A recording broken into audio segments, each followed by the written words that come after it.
Salut à tous, j'espère que vous allez bien. Ce qu'on va voir aujourd'hui, c'est comment ne plus jamais être à découvert. Pourquoi je vous parle de ça? Parce qu'en fait, moi-même, j'ai été à découvert là. Je vais vous mettre la petite capture d'écran. J'ai été à découvert.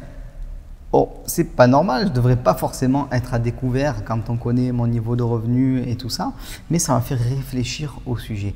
Pourquoi j'ai été à découvert et pourquoi personne ne devrait être à découvert? Alors juste, je vous dis, avant ça, j'ai jamais été à découvert, malgré le fait que je me suis fait expulser de chez moi. Alors quand je me suis fait expulser de chez moi, c'était avec ma mère, j'avais 13 ans, donc effectivement à ce moment-là, j'avais pas de compte. Mais voilà, on était des personnes dans une situation modeste. Puis après, j'étais un salarié, j'ai envie de dire classique, avec un salaire compris entre 1500 et 1600 euros.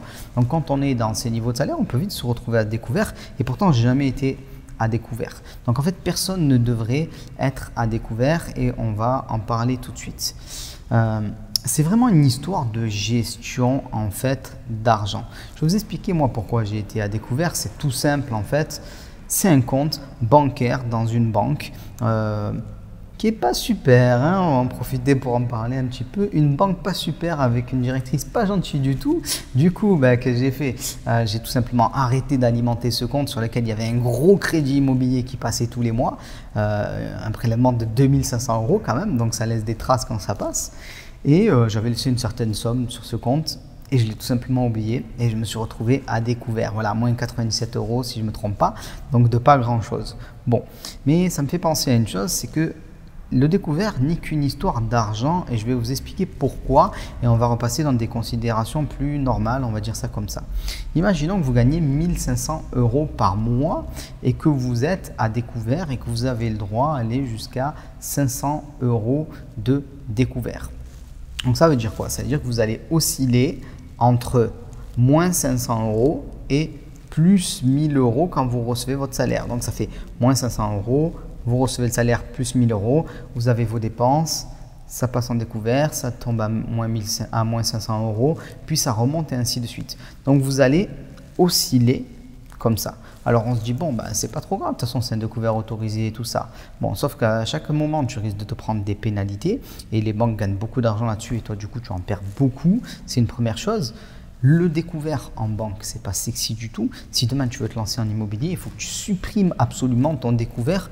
On ne doit plus voir de découvert sur tes relevés bancaires. Sinon, le crédit immobilier, tu peux dire au revoir. Et aussi, je pense qu'il y a des conséquences psychologiques assez importantes. C'est que dans ta tête, tu es une personne à découvert. Tu vois tes comptes en rouge tous les jours ou presque. Et du coup, dans ta tête, tu es quelqu'un à découvert. Donc, ce qu'on a vu, et c'est très important, c'est que ton compte, il va de moins 1500 à plus 1000.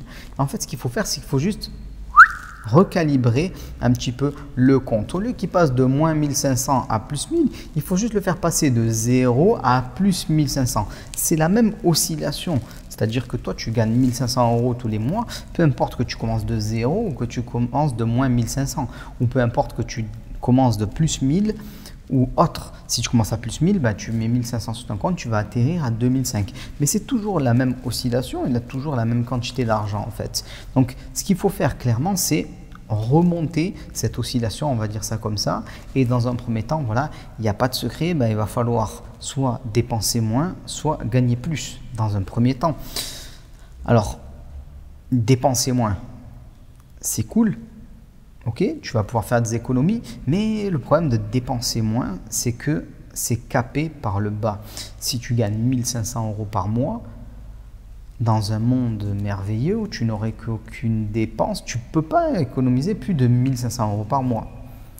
Et évidemment, si tu gagnes 1500 euros par mois et que tu as des dépenses, si tu réussis à économiser 300, 400, 500 euros par mois, c'est déjà pas mal. Donc, les économies, c'est capé par le bas. On ne peut pas creuser plus bas que terre, j'ai envie de dire. Alors que l'augmentation des revenus, potentiellement, c'est infini. Sur cette personne, il y a des gens qui gagnent des milliers d'euros, il y en a d'autres qui gagnent des dizaines de milliers d'euros, d'autres des centaines, d'autres des millions d'euros et il y en a même certains qui sont milliardaires. Donc, on voit bien que ce n'est pas capé le fait de gagner de l'argent. Et c'est ça que tu dois faire absolument. Tu dois changer d'état d'esprit avec l'argent. Dans un premier temps, absolument faire attention à tes dépenses. S'il le faut, prendre un deuxième job au début pour pouvoir repasser en positif et après commencer à faire attention à tes dépenses et utiliser tes nouveaux relevés bancaires qui seront un peu nettoyés, qui ressembleront plus à des relevés bancaires de monsieur et madame tout le monde, j'ai envie de dire, pour investir en immobilier grâce à l'effet de levier du crédit. C'est pas toi qui vas mettre l'argent sur la table bien sûr, et ainsi pouvoir obtenir des revenus supplémentaires, puisque c'est ça l'objectif. L'objectif de l'immobilier, c'est d'obtenir des revenus supplémentaires pour avoir après une plus grande forme de liberté. Donc très important, c'est une question d'état d'esprit en fait et de gestion, de ne pas être à découvert. Si je me suis retrouvé à découvert dernièrement, c'est pas parce que j'avais pas d'argent, c'est parce que j'ai mal géré. Et beaucoup de personnes, s'ils se retrouvent à découvert, c'est pas parce qu'ils n'ont pas d'argent, c'est parce qu'ils ont mal géré. Pourquoi? Parce que ton découvert, il est bloqué de toute façon. En fait, au lieu d'avoir 0, tu es à moins 500. Mais c'est pareil, c'est bloqué. Voilà, tu ne vas pas descendre en dessous, sinon ton compte va sauter à la banque. Donc, c'est qu'une question de gestion et il faut s'y mettre absolument. Et pour la suite, si tu veux investir en immobilier, je viens de créer une nouvelle formation. Les 7 étapes pour commencer. Même si aujourd'hui tu es à découvert, même si aujourd'hui tu n'as pas d'argent, il faut bien commencer à un moment ou un autre et ça commence par se former de toute façon. Donc les 7 étapes pour se lancer ou pour accélérer ses investissements immobiliers si vous avez déjà commencé à investir. Et en plus de ça, vous allez avoir accès à un séminaire gratuit et une nouvelle formation qui va sortir d'ici peu. Là, ce sera 5 heures de formation immobilière totalement gratuite. C'est mon gros travail de l'été, je suis en train de travailler dessus actuellement, ça va sortir d'ici peu. Encore un peu de patience et voilà. Donc attention à vos finances personnelles quand vous démarrez, c'est important. Et après, vous allez pouvoir un petit peu lâcher la bride et vous allez pouvoir dépenser plus et vraiment profiter de votre argent. On se dit à très vite. Ciao tout le monde.